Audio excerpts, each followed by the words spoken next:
नमस्कार दोस्तों, आज के इस आर्टिकल के जरिए मैं आपके साथ रितिका मोटिवेशनल में शेयर करने वाला हूँ, जो आपको सफलता प्राप्त करने में बहुत मददगार साबित होगा। इसलिए दोस्तों, इस पोस्ट को अंत तक ध्यान से सुने।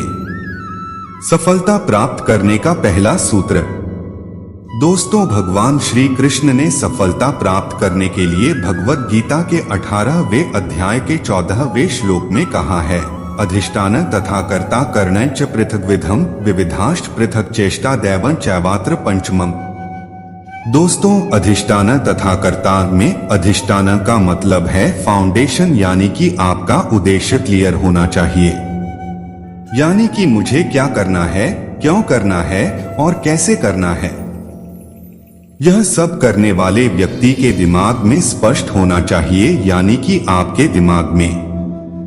दोस्तों, कर्णञ्च पृथग्विधम विविधाश्च पृथक चेष्टा का मतलब है करने वाले व्यक्ति को अपने 5 इंद्रियों का और अपने पास मौजूद सभी उपकरणों का इस्तेमाल करके विविध प्रकार की अलग अलग चेष्टाएं करनी पड़ेगी। दोस्तों, फिर आखिर में आता है देव कृपा, यानी कि जो व्यक्ति ऊपर दिए गए सभी कामों को अच्छे से करता है, उसके ऊपर ईश्वर की कृपा ऑटोमेटिक हो जाती है और फिर इस प्रकार उस व्यक्ति को सफलता अवश्य मिलती है।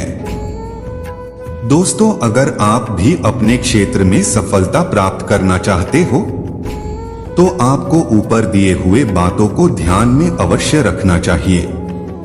दोस्तों, अब जानते हैं भगवद गीता में दिए गए सफलता के अगले सूत्र के बारे में। सफलता प्राप्त करने का दूसरा सूत्र, तस्मात् सक्तः सक्तं कार्य कर्म समाचार असक्तो ह्याचरण कर्म परमाप्नोति पुरुष।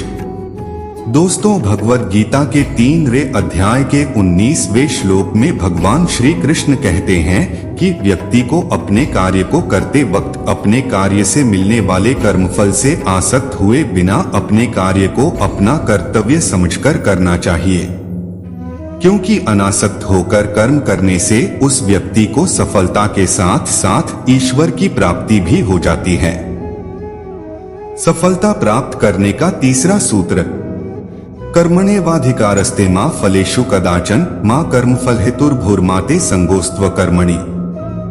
दोस्तों, भगवद गीता के 2वें अध्याय के 47वें श्लोक में भगवान श्री कृष्ण कहते हैं कि हे अर्जुन, तुम्हें सिर्फ अपना कर्म करने का अधिकार है, किंतु कर्म के फलों के तुम अधिकारी नहीं हो और न ही तुम अपने आप को अपने कर्मों के फलों का कारण मानो और न ही तुम कर्म न करने में आसक्ति रखो।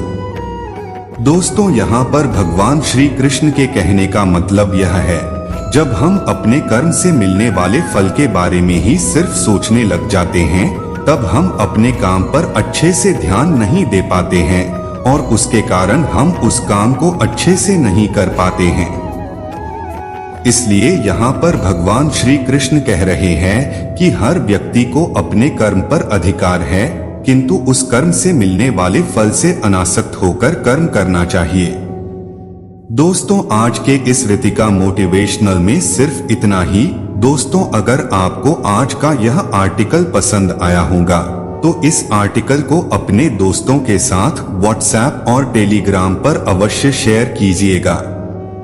और इसके साथ ही यह आर्टिकल आपको कैसा लगा, यह हमें नीचे कमेंट बॉक्स में करके अवश्य बताइए।